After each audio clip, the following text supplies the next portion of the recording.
So we got kind of like disturbed in the middle of a video, but anyway, here's the second part of it. We're still in the letter to the Prime Minister. Please stop disturbing me.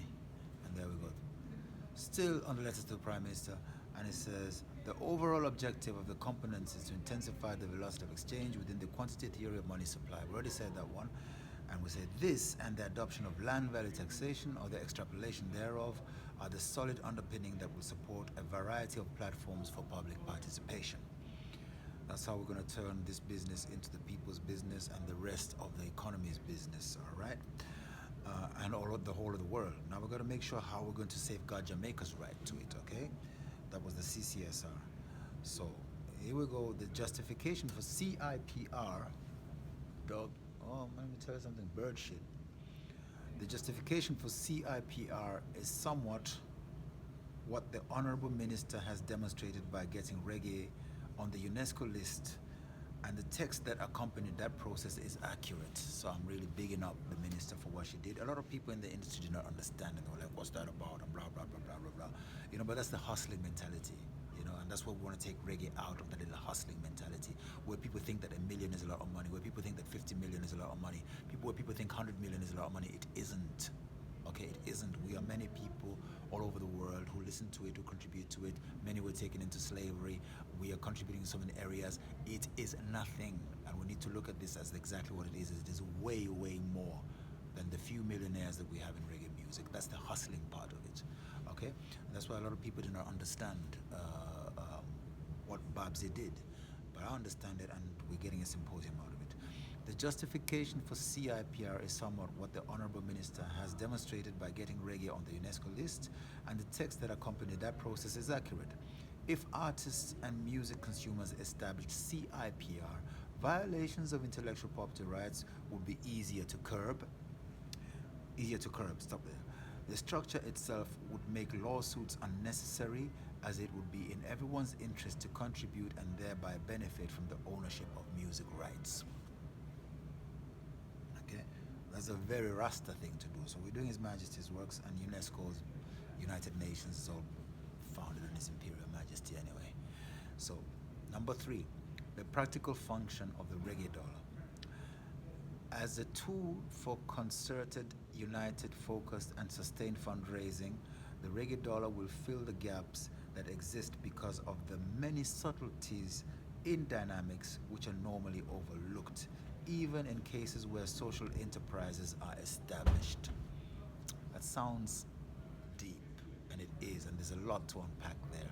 I don't know if any of you get it immediately, but we're looking at something called subtleties in dynamics, which are normally overlooked. They're normally overlooked even in cases where social enterprises are established.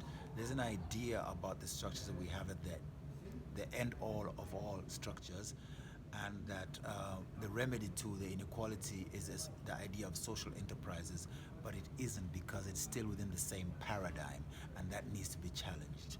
You understand? That's why the rich will continue to get rich and the poor will continue to get poorer, even if you have charity and even if you have social enterprises, because it is an equation, a mathematical equation. All right?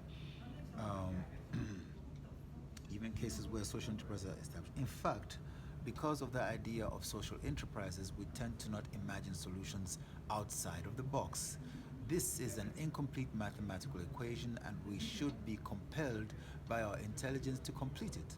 The subtleties will come to the fore as a result of the success of the reggae dollar in the form of testimonials. All right? To ensure this, it must be established that for every reggae dollar transaction in the world, 20% will be paid to a headquarters in Trenchtown, pay tribute to Trenchtown. This global tribute will impact the communities in ever-increasing circles. As the volume of the transaction increases, the percentage will decrease until it reaches the rate of established credit cards. You're not fighting the banks. You are extrapolating the basis on banks to function, but in your favor. And the bigger it gets, the 20% decreases, because otherwise you'll be like imbalanced.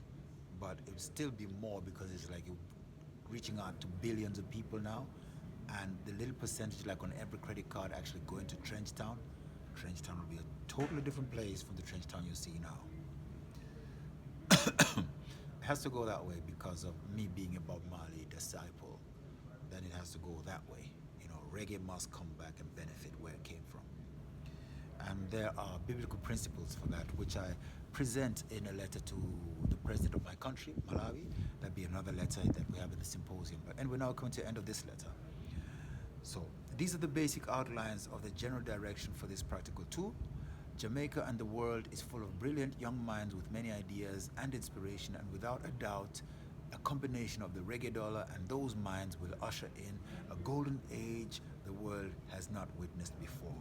For these few words, I give thanks. Rastafari. Seeing heights.